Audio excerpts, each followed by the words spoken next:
Danke bafowethu, welcome back to Nkuliso. Ngicela ningakhohlwa ukulike and subscribe indaba ze-Kaizer Chiefs bafowethu. So i-Kaizer Chiefs idlale i-friendly against i-Gomora United, iwine 3-1 bafowethu. I-friendly yakhona beyidlalela laphana eNaturena. As I can't keep up, i-Kaizer Chiefs idlala ama-friendly amaningi kakhulu cause I think I saw amanye awu-2 cause enye team beyigqoke ijezi eli-black. So njalo eNaturena i-Kaizer Chiefs i-invite ama-team especially lawa kuma-lower divisions izodlala nawo. From 3rd division yawa-invite nje ukuthi bazodlala ama-friendly. So bashaya iGomora United, maybe lokho kuzobanika i-boost, but iGomora United I mean i-team yaku-National First Division futhi eqeda ukufika ku-National First Division because i-promote from i-3rd division. And i-coachwa, if angenza iphutha bafethu, i-coachwa khona umuntu wayedlalela i-left back Orlando Pirates, ngizomkhumbula ukuthi ubani igama lakhe, i-coachwa uye uMahamudza, naye udlala kuleyo team le iGomora United. So Mahamudza una-40 or unangaki ikhehle. So yeah, yike ngizokukhava uBatman ubuyile naye, and then ngizokhuluma ngama-comments kaFarouk Khan bafethu oke wacoacha laphana ku-Kaizer Chiefs, washape i-development no-Junior Khanye babuye esandleni sakhe. Nalento leyo bafana ukuthi i-divided, abanye abantu bathi ngeke bayisupport because of kuney'nkinga yona ne-Kaizer Chiefs no-Hugo Bros ukuthi ukhuluma kanjani. Amanye ama-fans we-Kaizer Chiefs athi uzosupport u-goalkeeper wabo uNtwari ngoba uNtwari ufikile eSouth Africa baqalile ukutraina izolo bafethu. So asingeneni kuzo singazikhi phezulu bafethu, sidive deep ukuze hayi ziyakhala ebholeni lase-South Africa. I mean i-national team uke wayibonaphi ixabana ne-team, but kuyenzeka manje it's Kaizer Chiefs versus manje-ke iBafana Bafana. Why? Obviously uHugo Bros-ke siyazi ukuthi uyikhuluma kanjani i-Kaizer Chiefs, but-ke nayi into bafethu, ama-journalist ohlezi ebuza nge-Kaizer Chiefs because i-Kaizer Chiefs bafuna ukutrenda kuma-blog, bafuna ama-click rates. Uma ngithi ama-click rates, once wapressa something ebhalwe Kaizer Chiefs ubafakela imali. So njalo noma kuthiwa iBafana Bafana, they will always find a way yokukhuluma nge-Kaizer Chiefs because it generates ibuzz nemali wakhuluma ne-Kaizer Chiefs, kuba nje nomsindo around i-Kaizer Chiefs, i-booster ama-click rates. So they're chasing that. uHugo Bros yena mele, I mean it's surprising ukuthi Kaizer Chiefs uvele wathi ayidlalanga kahle Kaizer Chiefs, but uma bembuza ngo-Evidence Mahop ukuthi wayemselectile, wathi ngeke aphendule ngechoice yakhe, but he went on to explain ukuthi wayemselectile Evidence Mahop overall. Asiz-unpack bafethu zonke. So i-Kaizer Chiefs obviously ngoba abantu bathima ku-international break, yona njengoba beyidlala kulokhu njani i-friendly match neGomora United, I mean iside lela se-Alexandra bafethu elibuya njengoba bengishilo ukuthi ku-3rd division overall. Well i-friendly enganako, ama-friendly amaningi behind closed doors futhi lawo awanakwa at all, but uKaizer Chiefs banike nabafana baku-DDC team bafethu i-chance ukuthi babonakalise laphana ku-Kaizer Chiefs, babanike ama-opportunities ukuthi ba-advertise kahle ukuthi potentially mhlampe o-coach laphana ku-Kaizer Chiefs bangababheka abafana, but-ke they just have to fight their opportunities. But khona ngifuna ukukhuluma ngaye bafethu, bedlala naye umfowethu laphana uNkosana Mbuthu, yes uNkosana Mbuthu.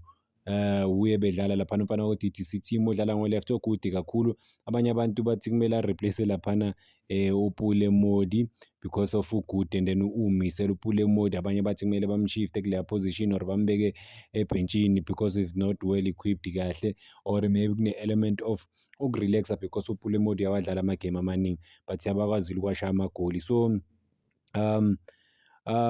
overall I mean ayikho into engizoyikhuluma kakhulu bafethu from i-3rd division, ngempela ayikho ngempela into engizoyikhuluma. I-team yaku-2nd division man, but-ke they are preparing for a match yabo ye-CAF Confederations Cup overall. So I mean ukudlala ne-team yaku-lower division maybe I think intensity level nanokuthi-ke bathe bona bafuna ukudlala ama-game amaningi this season overall, ukuthi ama-player ajwayele ukuthi vele adlala ama-match amaningi. Kune-question-ke ngifuna ukuyibuza la ukuthi uMduduzi Shabalala laphana kuBafana Bafana kumele anikwe opportunity kule match le important kangaka ezodlalwa late namhlanje, ezodlala neRwanda, cause iBafana Bafana idinga ama-attacking options a-serious amaningi bafowethu laphana phambili. They have to think about uku-attack more than uku-defend. Yes, ku-defense they have to be compact, they have to be balanced, but i-attacking kumele ba-attacke ngathi yonke idependa kule game le. Imagine if they are able to win igame boma-4-0, Nigeria draw laphana or yawina, ba-qualify easy. Badinga iwini and then baminyele ukuthi Nigeria ingawini. Bawin no ilona man iBenin ingawin because idlala against Nigeria. Nigeria ifuna le win because kwaba nephutha ematchini yaBafana Bafana, iNigeria ingakwazi potentially ukuqualify. So uMduduzi Shabalala usase-youngster bafethu basenesikhathi edlala laphana ku-professional setup. Is one of the brightest stars ku-Kaizer Chiefs, une-energy, une-flair, une-confidence. Is one of ama-fan favorite. On his good day uyakwazi ukuperforma kahle, but-ke ama-fans anokuba divided ngaye laphana, nama-opinion a-different laphana. Well, i-issue it's not just about ibhola kuphela, i-maturity level, nanokuthi-ke akwazi ukuba yi-leader, one of the leaders laphana ku-Kaizer Chiefs, amisele serious, akwazi nje ukuba strong mental, uzokwazi ukuperform umfana ngoba super talented laphana. Given an opportunity, maybe stage esingaka kuBafana Bafana, angakwazi ukuprova uHugo Broos wrong, or amprove right, ambonise ukuthi why amselectile laphana kuBafana Bafana. Maybe igame of this magnitude ingamotivate umfana ukuthi aphushe, akwazi ukushiza i-national team ithola ama-results. Before ngimuva ngifuna ukuya ulokhunjani uMike Makab bafethu, lo possibly the biggest agent ebholeni lase-South Africa, manager abadlali abaningi kakhulu bafethu, ama-top talent. Uthi iyamphoxa lento lena ukuthi i-unity ayikho laphana mekudlala i-national team. Uyasho ukuthi i-rival vele ikhona everywhere ebholeni, but-ke uthi la yokuphela i-country bafethu emhlabeni la ubona khona i-national team nama-team batlasha. La ukhuluma obvious ngendaba ye-Kaizer Chiefs bafethu, ukuthi i-Kaizer Chiefs ucoach Hugo Broos uhlezi anenkinga ne-Kaizer Chiefs, nanokuthi ama-fans we-Kaizer Chiefs awa-react kahle kuBafana Bafana, bathi bona ngcono babheke amanye ama-team adlala neBafana Bafana kunokuthi basaphote iBafana Bafana overall, because Hugo Broos prioritize ama-player we-Orlando Pirates nawe Mamelodi Sundowns kakhulu. The worst part ukuthi Hugo Broos uya-react athi i-Kaizer Chiefs ayikho good enough, but uyakwazi ukuselecta ama-player wakuma-team amancane angekho good at all compared to i-Kaizer Chiefs.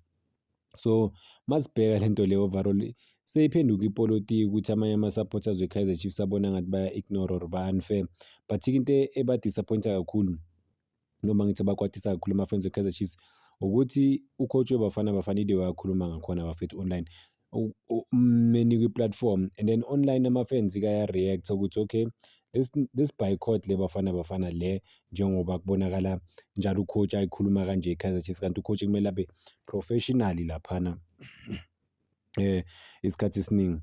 But yeah, I mean, we'll see ukuthi indaba yakho nizophelaphi. uBafana Bafana kuzobonakala later on ukuthi izokwazi ukuqualifya, but amathemba wabo wonke alele kuNigeria ukuthi iNigeria ikwazi ukuwina le match lena yanamhlanje overall bafethu. Umfundo Vilakazi no-Batman bafethu babuyile-ke ku-Kaizer Chiefs, njengoba uBatman bambone e-airport, but asiqaleni ngomfundo Vilakazi. Umfundo Vilakazi-ke siyambona laphana online isikhathi esiningi ubhala amagama of encouragement, usiza amanye ama-player, uyabaphusha izinto ezinjalo. So uqeda ukubuya ku-World Cup angithi before ajoine i-Kaizer Chiefs ukuthi bazilungiselele for i-match abazoyidlala neSimba le yaseCongo. Abantu bangaconfuse ithi iSimba yaseTanzania neSimba yaseCongo, no, amaSimba awu-2 angafani. Le enye AS Simba, le enye nje iSimba ngathi straight, angazi nani eceleni. Nawa amagama kaVilakazi laphana online awabhalile, uthe kumele uthandaze, ube ne-faith, i-outcome ne-timing nje le decision kaNkulunkulu. Wena kumele ukwazi i-decision kaNkulunkulu. Uthi nje yena kuyamjabulisa kakhulu ukuthi njalo a-represent i-country yakhe, ukusho lokhu after kubuya kwakhe ku-World Cup. And then wabonisa i-support kuMduduzi Shabalala laphana kuBafana Bafana ukuthi uNkulunkulu kuphela owaziyo i-future yakho noma ikusasa lakho. Usho nje kanjalo kuye umfana, kusho ukuthi nje uyammotivate kuzo zonke izinto that is going through, maybe ecampini, nanokuthi lama-qualifiers akakatholi i-chance, bayambiza but akakatholi i-chance yokudlala. Sazi ukuthi bazomdlalisa against iRwanda after i-public outcry engaka against for Bafana Bafana and the Kaizer Chiefs. So I mean masibheka kusho ukuthi i-relationship yamfundo Vilakazi nabanye abadlali is bigger than just i-football, noma ngithi i-friendship yakhona. I mean ulona omunye urepresent under 20, omunye urepresent iBafana Bafana. Kuyabonisa ngempela ukuthi i-Kaizer Chiefs iyakwazi ukushape ama-youngsters akwaziyo ukuya internationally, a-represent i-Kaizer Chiefs, a-represent nama-countries wabo overall. I mean the best part ukuthi uVilakazi already is back in training and then u-hungry ukuthi alwele isikhala sakhe laphana for i-CAF Confederations Cup i-fixture le basodlala ne-AS Simba yaseCongo.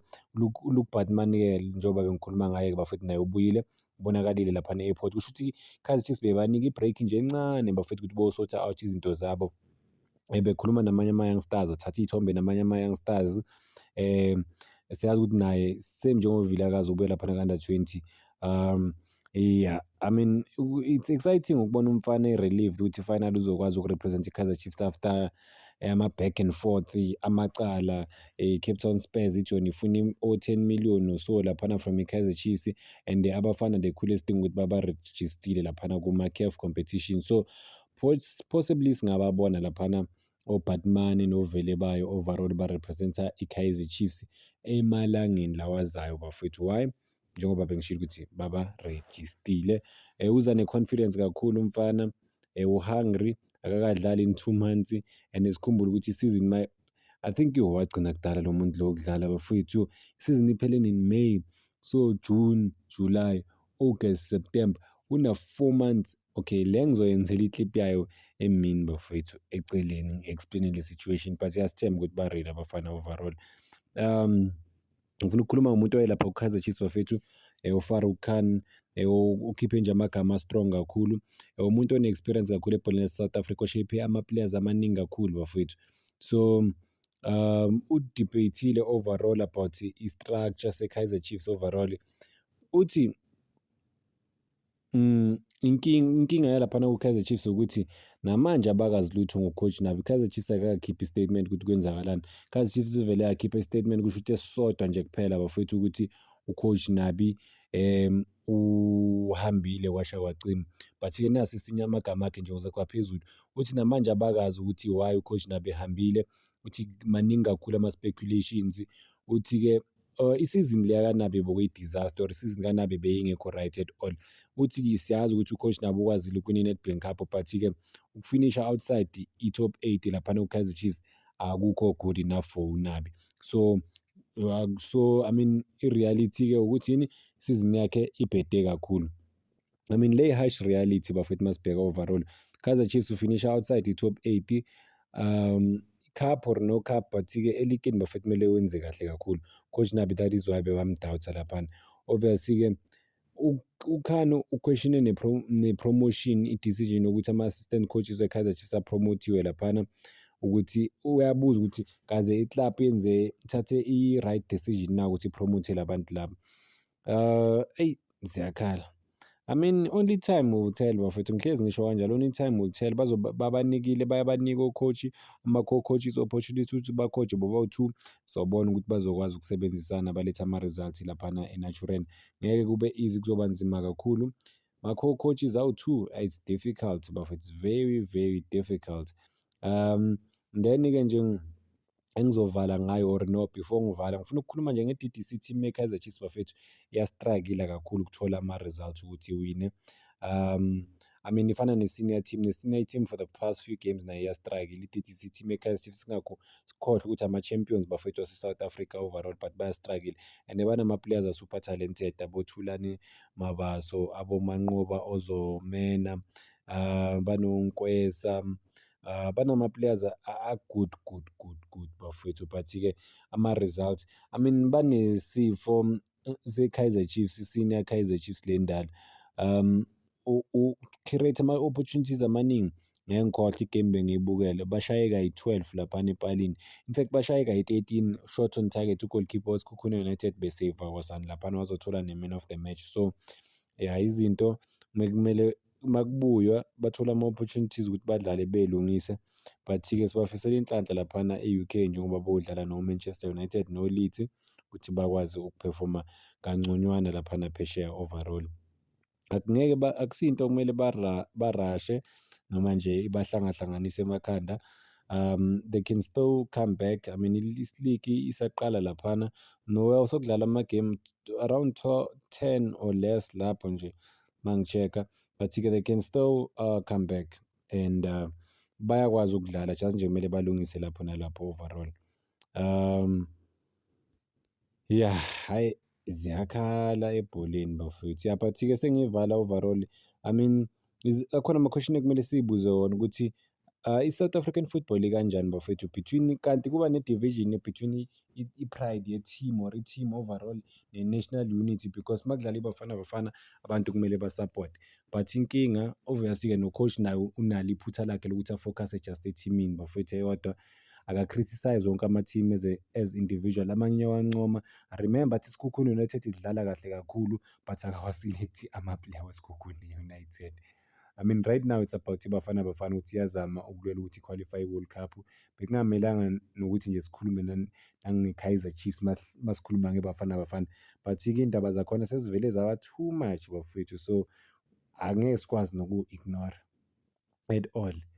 But okwamanje ngizoyibamba la i-Kaizer Chiefs. Ngithanda ukuthi danko, cela ningakhohlwa bafowethu uku-like-a ni-subscribe. Making sure ukuthi le page liyakhula.